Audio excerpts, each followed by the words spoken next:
Welcome back to Spa-Francorchamps. It looks like we're going to get a complete Grand Prix weekend, thank goodness. There are clouds overhead, but none of them are threatening rain, and the sun could well be coming out later on today to light up the Grand Prix circuit with some racing. Thank goodness we don't have anything that we had last year in that whole mess that resulted in no racing being done whatsoever. Well, 2 laps behind the safety car. But in any case, we're going to get a full Grand Prix of racing this weekend. So a great bounce back. We had a great sprint race yesterday. We had history made as we had our first 1-2 finish for female drivers of all time. I think we had Tatiana Calderon's first ever win, although trying to think back, she might have won one before, and that's actually good. And we've got a mixed up grid as well. California Maya here has the best opportunity to further increase her championship lead because her closest championship rival is down in P12 after a really mixed up qualifying, and where it dried up right towards the end, those at the front were left at the right time. Des Hagel, Jake Hughes fill out the back row today, then followed by Ollie Caldwell and Yuri Vips. 18th is Deruva, followed by Clement Novola. Logan Sargent, Williams bound for next season, is 16th, followed by Marcus Armstrong. 14th is Jack Doohan, followed by Amuyu Iwasa, put in the shade by Callie Mayer once again. Liam Lawson in 12th, behind Callum Williams. Frederick Vestry's in the top 10, followed by Enzo Vidivalli. Both Charoux cars in the top 10 this weekend. And Mauri Cordial 7th. Marino Sato 6th, followed by championship outsider Richard Forshaw. Ralph Boschon gets his first highest start of the year in P4 behind Pourchaire. Felipe Dragovic is on the front row with Callie Mayer, with Teo Pourchaire and Felipe Dragovic. This is one of the very few times this season we've seen them towards the front. As we said earlier, Dragovic was kind of the championship favourite going into this year, but really that hasn't happened very much. As we said, it looks to be going down between Callie Mayer and Liam Lawson, and Callie has the best opportunity to increase her championship lead even further. I think she currently leads by 28 points. If it was to finish like this, she had over 50 points, which is almost our entire race weekend ahead of Liam Lawson. So as the races go by, we've got 3 left after this one. We've got Netherlands for the Dutch Grand Prix, we've got the Italian weekend, and then we've got a whole break while F1 goes on a flyaway tour to the likes of Suzuka, Japan and such, Suzuka and Singapore, sorry, and such, and we all land all in the same place at Abu Dhabi right at the end of the season. And it looks to be going down between Callie and Liam Lawson. Some say Callie could even win it beforehand. She's been on such tremendous consistent form throughout the year. She's only had one retirement to her name, and that was in the Monaco feature race in that whole crazy situation where we had safety cars and people trying to go to the end of their tyres. We had a tyre block interference. We're not going to get a tyre block interference today because there was rain yesterday and no one moved on to the dry tyres despite it being practically almost dry, except not really, it was more intermediate. But no one ran the dry tyres, so we won't be having that tyre bug interfering with our proceedings this weekend. So it's going to be a straight fight to the end of the race. You saw Callie Mayer falling behind Dragovic there, and she repassed Dragovic. That is allowed to be done. Kind of getting a bit slow off the line on the formation lap. She is allowed to retake her position. It's only if you fall to the back of the grid that you are not allowed to do that. I think you must go to the pit lane and start from there to have everyone kind of keeping grid formation, because even if Callie does fall behind, it doesn't mean Dragovic could then pull up in pole position. He still has to start P2, but thankfully Callie didn't fall to the back, so we haven't got any sort of kind of grid mishap to kind of sort out when we get to the start line in a few moments time. Callie Mayer's in the best possible position she could possibly be, leading the way, showing great form, and finishing second to Tatiana Calderon in one of the very few attempts that Callie has actually failed to pass this year. So maybe Tatiana Calderon has found something maybe to kind of in a advantage when you're racing against Callie Mayer, because when you're racing against Callie Mayer, you're in for a race. as she has proven so many times. Okay, not the best this placement season. there, mate. Let's try and get a good Callie has launch come up as the a bit race short in her starts. grid box, but she'll be in the Keep an eye on the parameters, lights. so The I start guess sequence will I begin don't know as what soon she's as the doing grid that is far formed. out. Be ready. But maybe she knows something we don't. We'll find out. Here come the 5 red lights then. And it's lights out, and away we go for the Belgium feature race today. Callie Mayer, good start. She's going to go towards the right, take the racing line into La Source. She's perfectly entitled to do that. Ralph Boschong is going down the inside and taking Dragovic at La Source. And we've all gone round La Source pretty much safely. We have had carnage there before, very much there in 1998. Thankfully, no such mess to clean up today. We've all got through. Callie Mayer in the lead. Dragovic has repassed Boschog, so it looks like Dragovic had a better kind of exit. And there is Marino Sato looking down the inside. Tatiana Conrad has got a very good start up in P7. She's already flying this weekend, Tatiana Conrad. Liam Lawson gets into 10th. That is vital point for Liam Lawson. But Callie is the one earning 25 right now. Richard Verschaw is the outsider alongside Dennis Hauger.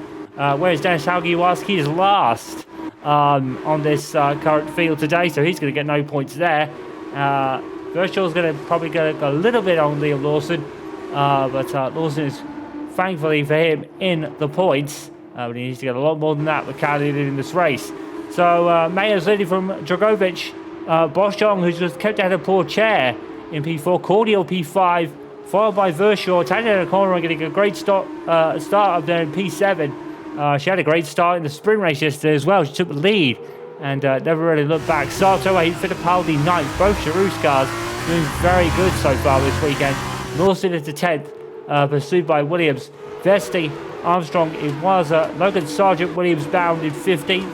16th with Jack Dewins. So Jack Dewins dropped a couple of places. And there's Felipe Dragovic and Callie Mayer. They're going to fight round through the left-hand king. And they're going to go through. Oh, my goodness me. That could have been a serious crash if both drivers not vowing to back out there. And they got through. That was incredible. And Dragovic almost lost out a lot of pace. But he's going to take back Boschog again. Felipe Dragovic looks up for this race. We've had another kind of car park at the bus stop. But thankfully we all got through. There was a momentary yellow flag there. Well, we were all kind of going slowly. It's all we're 10 into 1 really. Fortunately, we all got through. Wow, this is going to be a nice long battle between Boschong, Dragovic and Mayer for this win then. And Callie getting up its toss. She actually lost a bit of momentum, but I think she was probably trying to judge where Dragovic was. And thankfully for her, she was able to set the racing line and lead out of La Source. So here's the start for Boschong. He was P4. He immediately goes past 4 chairs and starts slowly. Oh, he gets held up by Dragovic. That's unlucky. But he still goes down the inside of La Source anyway. Fantastic move by Ralph Boschong. It's really good to see him up here. He's been sadly towards the back for most of this year, but he has scored points already this season. But he's been mostly towards the back. So here's how Liam Lawson got P10 then. No DRS on the first racing lap. And it is not going to be active for a couple of racing laps yet. There is some talk of maybe in the next year or so, maybe bringing DRS to be opened after the first racing lap, which would be an interesting rule going into the next couple of years. I don't think it's going to be for next year. It's probably being looked at for 2024. But in any case, today, it is after the second racing lap, in which Callie Mayer leads by 2 tenths over Dragovic. You can see him in Callie's mirrors as we go visor cam with Callie Mayer. She's pretty everywhere to just check that she's not in kind of collision range with Dragovic. You don't want to run a competitor off the road. That would be preferable. Not only does damage their race, it damages yours. Because these other 2 cars are probably not as strongly built as their F1 cousins. They're probably a little bit weaker in structure, but that is part of the sequel spec nature that Formula 2 is. They all run the same engines and chassis. So that's why they're kind of built this way. Kind of getting a little bit hot out of La Source, but she managed to keep it together there. There was a little light up at the rear tyres, you probably could tell, but she's good. And she's run wide on El Rouge there. And she was struggling there a couple of times this weekend. And that's going to give Felipe Dragovic some impetus to go around the outside. And now DRS is enabled. And Dragovic will fly past Kalimea will not give it up. Did they go into turn one at that turn? Yes, they did. There's a slight contact there. Kali keeps it round the inside, and she's going to run wide. There was contact there. There was contact. It's a piece of debris come off a car. Which car is it? We don't know. But Kali is still hanging around the outside. These two have been side by side for 3 corners. Contact again, I think. Oh my goodness. And that is what you get when you race Kalimea. And pretty much almost bagging wheels on that. I'm not sure which car lost the debris. I don't think it's going to affect them too much. I'm not sure if it was a front wing or part of a side pod maybe of someone. But someone had definitely hit something and flew into the distance.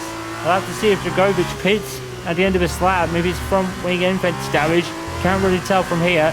But seeing as that Kalimea is already pulling out to a second lead, I think Dragovic might be feeling a bit of difficulty in turning the car with the front wing damage. It was only an end fence, so really it could be harmless, but we'll see if he pits at the end of his lap. And Kali now is racing away at the front, already over a second and a half. And I think Dragovic will be feeling the impact of that damage if it was him that had a damaged car in the first place. Let's see if Ralph Boschon can do. There's a pass in the background. That's Richard Forshaw passing Cordial. It certainly is. Richard Forshaw looking back to his best here. He was a runaway championship leader at the beginning of the season. Unfortunately, he's kind of slid back. So we're going to see the earlier racing battle between Dragovic and Meyer here. And he passes around the outside. And the move looks done. But I think Kali holds it in around the inside. Dragovic does go a bit wide. That gives Kalimea impetus to pass. And then she outbreaks herself, locks on and goes wide. That's relatively harmless. I don't think Dragovic will have any problems with that. He might lose a little bit of downforce, but I don't think it's really going to affect him too much. And Kali trying desperately not to hit it, really. Hang it around the outside there. Then she run wide here a little bit. In fact, she probably shoved more understeer. I don't think she ran wide. She's understeering like a boat in that corner, but that gave Dragovic an impetus, and then they made contact in the previous corner, and Kali had it run around the outside again. So let's hope that Dragovic doesn't fall back later in the race with that damage, because that was stunning racing for 3 or 4 corners. Well, we didn't have any racing last year here at all, but we've been paid back in kind this year. It's been an absolute classic this weekend so far. And of course, we've got the Grand Prix later today as well, with plethora of grid penalties given out, which has really mixed up the grid. We'll have more for that when we get there. Liam Lawson in 10th position, and not really making much impetus on Fittipaldi and Sato ahead. 2 people you'd think he'd passed by now, already been lap 4, but he's struggling. But of course, like we said, equal spec nature of Formula 2, the only real classic assistant you have is DRS. Same engine, same chassis, same everything else, even the same DRS systems. So really, if you get stuck in a train, you're pretty much stuck there, and that's definitely been the case for Formula 2 this year. Trains have really been an issue, which has really contributed to maybe the lack of racing we'd like at times. But here today, it's been kind of full on, with Kalimea and Felipe Dragovic going hammer and tons, and I kind of wish Dragovic was in the championship battle, because this would have been a magnificent stage to witness the lanes that will be taken in this battle. Kalimea will take all lanes she can, within the rules, of course. And done pretty well this weekend. She's been probably one of the fastest drivers out there, and we know that the Jackson siblings really want to win Belgium in any capacity.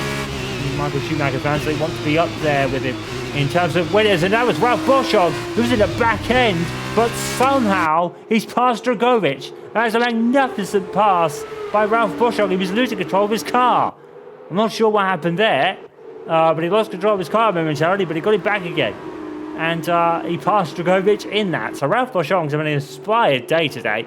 Like we said, he's been rather unfortunate, being really towards the back all season long for him. But today, he's really feeling it. And he's up to P2. It's the highest he's been all season so far. And here's Dragovic starting to feel a bit of that damage maybe. Porsche's all over him in P3. It's a really tight-knit battle. It's from Dragovic right down to, I think, Tangent Calderon down there in P7. There she is. followed by Sato, Fittipaldi and Lawson. That's your top 10. Well, we were saying earlier that Porsche and Dragovic haven't been really as near the front as you'd think. There's Ralph Boschung passing Calimere for the lead. I think Cali made a mistake somewhere. And Ralph Boschung leads in the Campos car. How long will he have it though? And what happened? I think Calimere run one wide somewhere. Some chinks in the armour, so to speak, then for Calimere so far. And she broke very, very late at the bus stop there. She was kind of lucky to get the car slowed down, to be honest. As Sato and Fittipaldi battle over P8, the Charouz cars, actually looking at their best this weekend.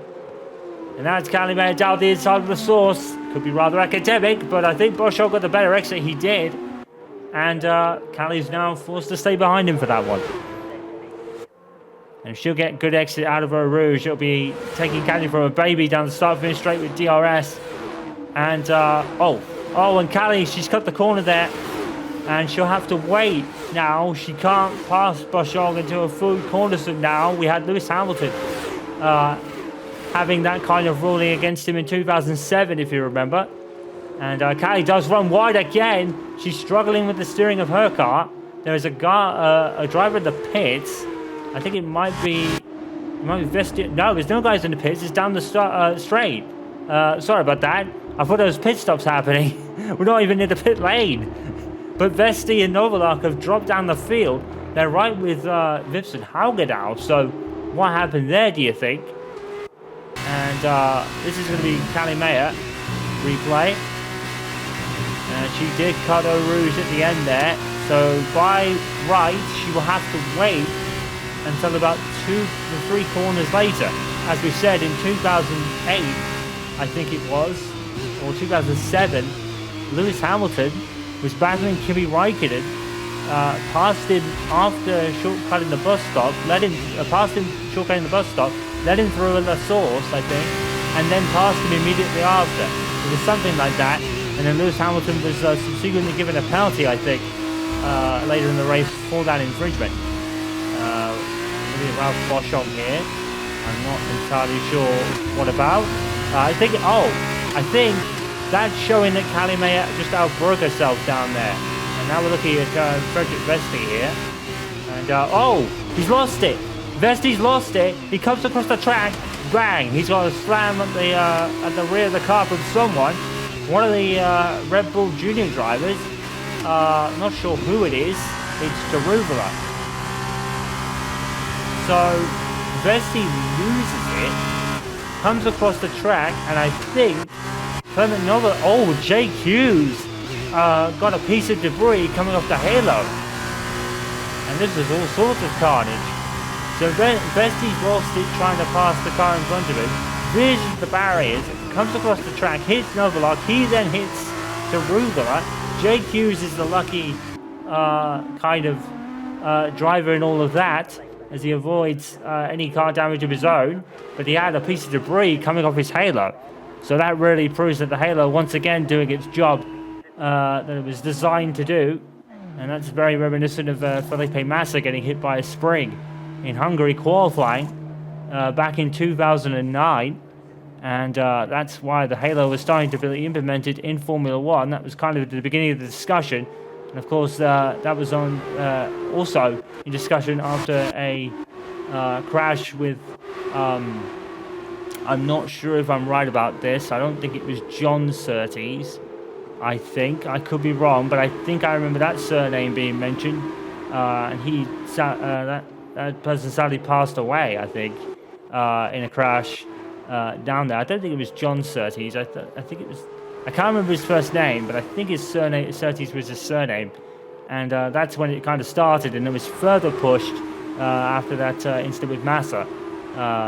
And the 3 drivers who had damage in that, Novalak, Vesti, they both pitted. Like we said, JQ's rather lucky to get away from it. Felipe Dragovic is definitely feeling the effects of that damage now, because he's falling behind Porsche. Henry Surtees, I think it was Henry Surtees, that suffered a crash and sadly passed away back then. That was a while ago, I believe. That came back to me just then. So Boschong has passed Mayer again somewhere. I don't think Mayer would actually repass Boschong at any point. So Boschong is still actually leading this race. Callie is probably just waiting for the pit stops. In fact, she is actually pitting now. So Mayer is coming in. And the pit stop's already started. Now, those drivers who pitted for that damage, that will actually count towards their mandatory pit stop. So in hindsight, they don't have to stop again. Because, of course, in Formula 2, there is always a mandatory lap that your pit stop will not count until you pass that lap, which I believe is most of the time it's lap 4, which we were way long past. So the likes of Vesti and Novolat don't have to pit again now if they choose not to, because they would have already changed the tyres as well. So what they need now is a safety car, and I don't think there's much chance of that happening so far. So Callie Mayer comes out in the limp. She's actually the lead of the drivers have just come in. So by hindsight, she should be back in the lead by the time the 10 in front of her make a pit stop to change to another set of dry weather tyres, because it is dry today. So you are mandated by the rules to fit the other dry compound of tyres on. And Porsche now looking at the rear wing of the Campost in Ralph Boschong, who is very much leading this race very well at the moment. And they have absolutely dropped everyone else in front. The top 3 have raced away. They've been part of the Dragovic train because he seems to be struggling with his car. Now, I'm not sure. I don't know if we were focusing on him, but I don't think he changed the front wing. So Dragovic is going to soldier on with that damage, even though it might slow him down. And, well, Teo Porcher has definitely done the bulk of the scoring for ART this year, because Vesti's sadly not really had the pace to be towards the front as we kind of expected him to. Mercedes junior driver, of course. And Boschong and Porcher both coming into the pits at the same time. Still a very short race in terms of laps, only 13, but it is the longest race circuit on the calendar to kind of adjust to that, of course. And in comes Porcher, part of the Sauber Academy, of course. And Porcher is going to get held up by everyone having to go by. That's going to help Boschong out. In fact, Boschong's out probably being held up worse. He is. I don't think he's even left the box yet. There he goes.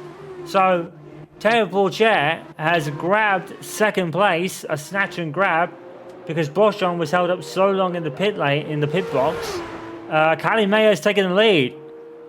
So Callie Mayer has also benefited from all the holding up in the pit lane with everyone pitting. The Charouz cars are side by side coming out. That's Fittipaldi and Calderon. And Calderon takes 7th. Jake Hughes has passed Iwasa. And we have got a train here, led by, I think it's Dragovic. It certainly is, as Dragovic continues to soldier on with that damage. But these three, the front 3, have pulled away. Callie Mayer more so, by 2 seconds ahead of Porcher at the moment. So, as things would stand, I believe, Callie Mayer would almost certainly increase her championship lead. I'm not entirely sure what to yet. She would be on, let me make sure I get this right. She's 28 now, I think. That'd be about 50, 55, I think. 50 something, around the 50 mark for Callie Mayer. Race to finish now, but of course Ross is getting a few points, so that'll chalk a few points off. So I'm not sure what the point. Liam Ross is getting 4, so that would bring her. That would be a 21-point swing for Callie Mayer. That'll be about 49, I think, at this very moment. And the interesting kind of discussion here is who's going to be 4th, because Felipe Dragovic is struggling, and both Charouz cars are much faster than him. Particularly Tatiana Calderon. Kalimea, another fastest lap. Back to doing Kalimea things as far as being the fastest driver on the circuit is concerned. Another momentary yellow flag as we have almost about 15 cars going through the bus stop.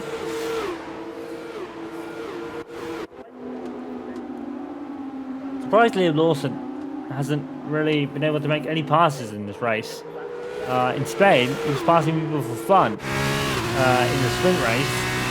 But here today, he's not getting as many passing moves done. And something has happened. We've lost the screen. I'm not really sure what has happened there. And there we go. I'm not sure what happened. We just lost feed for a moment. That was rather humorous. We had almost had a pause as well. We lost all feed completely. But thankfully, I don't think we've missed too much. So back to the action. And it looks like we're watching what we're supposed to be watching. I'm very apologetic for that. It's rather weird. But in any case, I don't think anything has really changed so much. We've got this train led by Dragovic at the moment. We're told how DRS trains are a big thing in Formula 2 this season. And, well, teleport chair. Probably best hope of second here because Kalimea is just on it once again. Looks at one with the circuit. Dominated the practice session. One pole in qualifying. Probably more through lottery means because I think qualifying it dried out right at the end. Kali was one of the drivers on the track at the time on the right side. Benefited as such.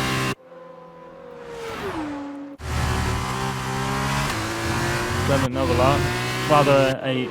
Rather a victim in all that mess with Frederick Vesti in particular, spinning off towards the track. He was very lucky not to get retirement, to be honest. I was saying earlier how these cars might be somewhat weaker structured than the Formula 1 cars, but Vesti and Novalart in particular, who had big collisions, Vesti with the wall and Novalart with and Deruvalat with Vesti's car, they're all still in this race. So, testament to the safety of these cars as well, as Tatiana Calderon is absolutely flying. She's up into P5 past her teammate, Enzo Fittipaldi, who now is being challenged by Richard Verschoor. He can really do with a good result in this race to kind of get back into the championship fight. With also only on for 4 points as of now, and Maya on for 25. And Des Alga also on for no points in 19th place. Both Bremers are really struggling in this race.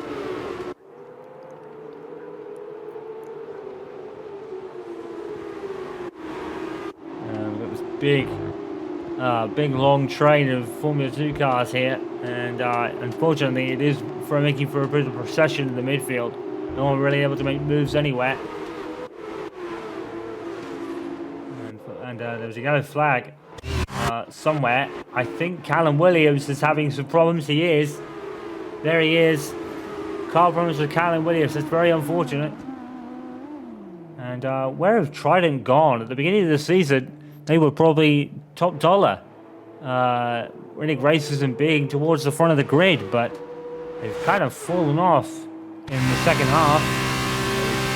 We already had the second half a few races ago. Summer break, when we count as half the season done. That's only really in Formula 1 terms. And look at this. Teleport chair has caught Kalimea here. So Kali has had another drama and has lost her 2-second lead. And look at Tatiana Calderon down the inside of Felipe Dragovic. Tatiana Calderon is flying. And how long is she behind Boschong? She's too far to get third, unfortunately. But fourth, a fantastic weekend for Tatiana Calderon. Her best so far. Like, for the whole of her F2 career, which stopped for a couple of years before coming back again. And she's having a stellar weekend, to be fair. And Well, Callie Mayer, she was leading comfortably, but now she's under pressure from Teo Porcher. We have another flag situation. I thought I saw you go flag for a moment. Tatiana Calderon, what a race she is having. What a weekend she's having. Sprint race winner.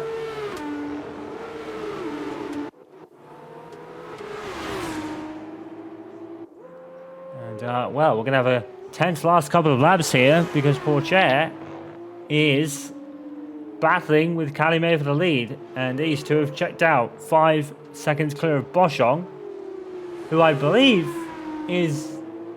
No, I thought that's a 0 for a moment, but I think it's 8. So that's obviously due to the Dragovic train earlier. To be fair, Dragovic is doing a very good job, despite damage to his car. And I think Callie Mayer lost out the back end again. And now, Blanchibon coming up to it. Is Teo Porcher going to be faster coming through the corner? And the answer is no. I think they came out there pretty even. It's Teo Porcher. He's going to have a look down the inside. And he thinks better of it. Well, Callie Mayer with another win. Add to her ever-increasing resume in Formula 2. She almost looks pretty much odds-on to win this championship. The first female ever to do so in the Formula category. Liam Lawson is battling Verschoor for 7th.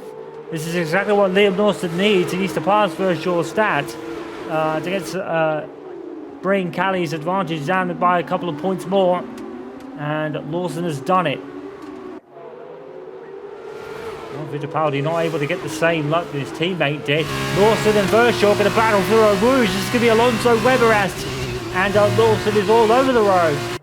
Trying to control the car, but somehow they've got through with no damage. That is absolutely incredible. Now, that's cordial. Fittipaldi's finally past Dragovic, and we're getting all sorts of action here. Dragovic was almost off the track, and Lawson finally got first. No, he didn't. Oh my goodness me. Verschoor and Lawson are battling tooth and claw over 7th place, 2 of the championship contenders. Meanwhile, back at the front, Callie Mayer has gone off the road again. She's continuing to have dramas in this race, but somehow she's still leading it. I wonder if she would look down for track limits. I don't think she would have lost the position. She probably wasn't in the position to lose the position if she's not gone off the track. To be honest, I don't think you really want to be out there anyway. Very much a lack of grip out there on that part of the track. There's still side-by-side racing somewhere going on. Oh my goodness. Well, we've had one of our most action-packed weekends of the season. Been no processions today. It was looking a little bit like it, but some people were able to bring some battles out of it. Now, Callie Mayer at the bus stop. Teo Porcher's having a look. But I don't think it's going to be enough. California Mayer is going to win again in Formula 2. Just. And despite her dramas and losing time, a fantastic race by Callie, and she increases her championship lead. It's the same driver of the day and honorable mention as the sprint race, because Tatiana Calderon had a stunner towards the end. Wow. Well, like we said, we had no racing last year at all. I think so far this weekend, it has more than made up for it. We've had all sorts of action. We've had a female first 1-2. We've had females dominating the weekend with Callie Mayer winning this one. So, a lot of history has been made, and we've returned to racing at Spa with a plong so far. And the Grand Prix is probably going to be just as good, I can assure you. But California Mayer gets the added point for the fastest lap. Liam Lawson scores 6 points, so that's 20 points now that Callie will be ahead. So, by my maths, which is terrible, Lawson should be 50 points behind, or 48 possibly. We'll have a look in a moment, that'll correct me, I'm sure. Some movers for the field, Ollie Caldwell and Jake Hughes, they most of these Most of these other drivers benefited from the crash at the middle part of the race. Logan Sargent didn't gain any positions at all, unfortunately. I think that's 48 between Callie and Liam Lawson. So that is almost a race win plus ahead now, as Callie increases her lead. Dragovic, no real movers in the championship. It's not all set in stone, but it is becoming more and more so. Dragovic, Vashor and Hauge pretty much falling away now. Hauge's at 85 points, and then you've got Vashor 115 behind. So it is going to be between Mayo and Lawson for the most part. The way Callie Mayo's going at the moment, she might have wrapped up before then. Although, maybe, well, high probability of not really, because of the amount of points you can gain over the course of the weekend. And Dams now lead by 75 points ahead of Kramer. And that's Callie's consistency for you. It's pretty much winning Dams about half the championship by themselves. Even though Iwasa has got his fair share of points this year. Well, the Jackson siblings said they wanted to win at Spa probably more than anywhere else. Today, so far, they've managed it, as Callie has won the feature race. It's down to Aiden now to win the Grand Prix. Hopefully, he'll be hoping for not real any more car problems that he's had so far in the last couple of races. Callie Mayo wins it. We'll be back when Formula 2 and 1 return.